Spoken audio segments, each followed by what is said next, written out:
boy. Yun nga, makakabili ka ng 40k pesos worth of Raider FI. Ito, nakuha ko to. Ganito na tsura niya eh. Kay Doc Bert eh. Sa mekaniko ko. Shoutout nga pala sa mekaniko ko, no? Si Doc Bert, Gilbert Almares. Tapos guys, visit nyo yung shop niya.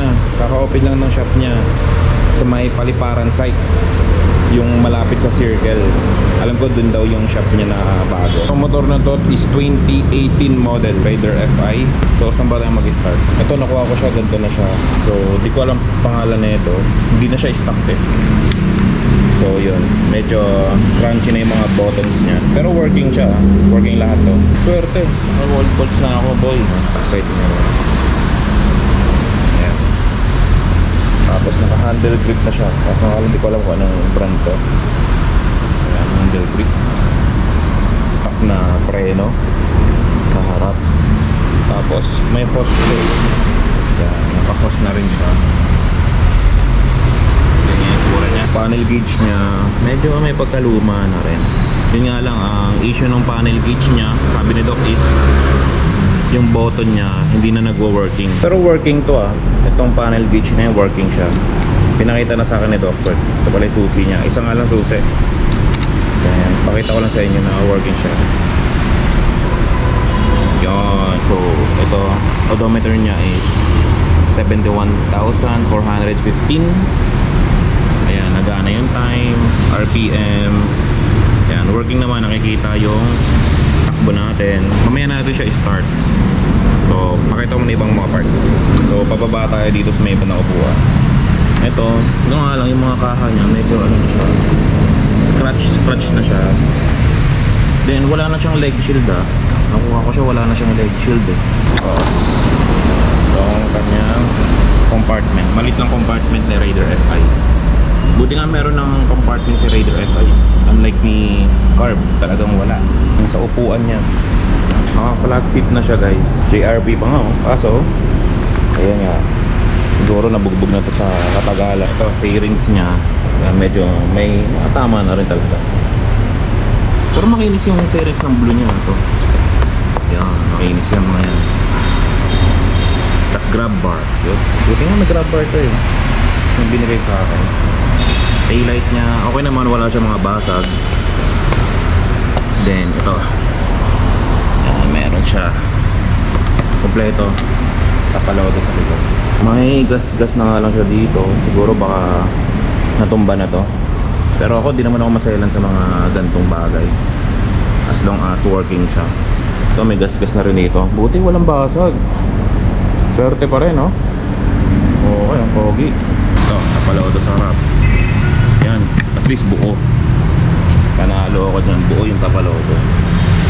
Yung mga dents lang, ganyan. Medyo malambot yung suspension yan Siguro, ang bala ko na lang dito is repack. I-repack ko na lang siya. Ayan, stock mags.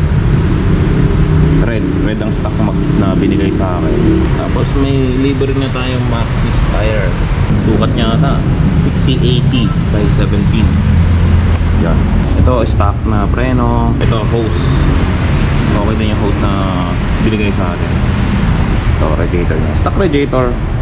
Okay naman, yung makina niya walang tagas. Yung talaga number 1 kapag walang tagas. Panalo ka na yan. Yan, elbow natin. Stock yan. Stock pipe. Stock pipe siya. Katabi ng makina ito. Yung shifter. Shifter mga boy. Meron na siya. Naka bushi ba yan? Bushi shifter. Yan. Ayos nga First time ko lang din talaga mag shifter. Gawa ng di ako sanay mag shifter siguro masasanay din tayo katagalan. Siguro yung footrest niya kailangan kong palitan. Gawa ng basag na rin yung footrest. Then wala na siyang kapitan dito. Yung likod natin, stock mags pa rin. Stock na caliper. Stock na swing arm. Okay naman swing arm malinis pa Kasi ginagamit daw nila to nila Doc Bert pang tatakbo daw nila Tagaytay. Waswas pa nga daw to. Makakabilib. Ayun, pang ilalim niya. Yung shock niya, yan, stock shock yan, alam ko. Yan. Pero nung ginamit ko to, grabe, ang lambot na sobra. Ito, buti okay yung footrest dito. Good sa sprocket set niya. Ito stock. Alam ko stock 43 teeth. Dito sa likod, stock yan. Itong kadena is may kulay na, no? Eh, may sticker pa. Blue is fast. Nakakatuwa kasi posted to ni Doc Bert. Sobrang excited namin na makuha yung motor. Binigyan na namin siya agad ng pangalan. Pangalan namin is Blue. Then, pagkuha namin mga boy, may sticker na siya na Blue is fast. Siguro pangalan niya talaga Blue. Ang kulit tayo, no? Ito, shifter. Bushi. Yan, Bushi brand. Hindi ko alam kung magandang brand to eh.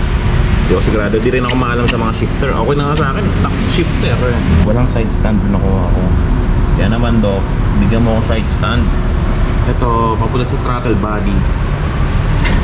Ito yung pinagmamalaki ni Doc Bert. Naka ram air na daw siya. Ayun. Ito yung ram air. Sinasabing ram air siya. Yan. Sa throttle body siya nakakonect.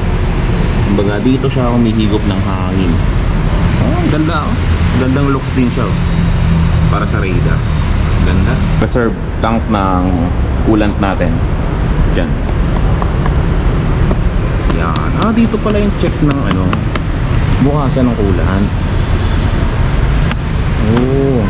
Hindi ko kasi alam eh. Tatry ko lang ha. Siguro sinusungkit lang to. Ayan, sinusungkit na. Hose. Open. Oh, yeah, matigas-tigas ha. Oh my god, man. Parang walang laman. Sige, bibilan natin ng coolant dyan. Siguro kahit anong coolant naman pwedeng ilagay dyan eh. Yan. Napasarado natin. Galing. Buti meron pa na ito. Itong basahan dito kasama doon sa binigay ni Doc Bert ha. Ano na yan, basahan ko yan. At siyempre, mapunas-punas din tayo kahit paano. Stock na gas tank na battery. Hindi ko alam kung stock na battery ito. Tapos mga extra na fuse meron siya dyan. Mukhang malinis naman. Tayo na lang bahala maglinis niyan. Pag-aaralan ko pa kung paano magbaklas ng fairings para malinisan natin yung loob. Yeah, overall yan si Raider ko. Goods na goods to sa akin. Raider FI. Pangarap to men, pangarap na Raider FI. So, start. Para makapakinggan nyo yung makina. Ayun, kayo na mag-judge, di ko alam. Start.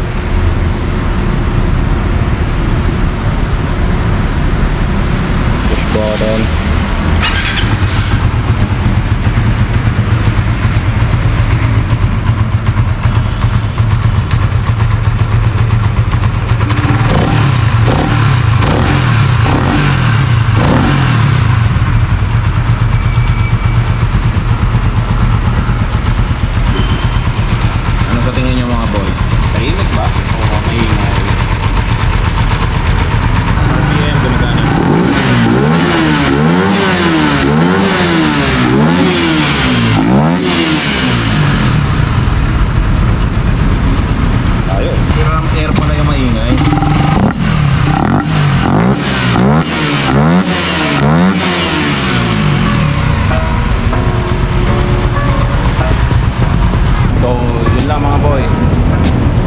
Yung Raider na pangarap natin, nakuha natin. Comment na kayo kung may katanungan kayo. Kung may tatanong kayo pa. Peace out.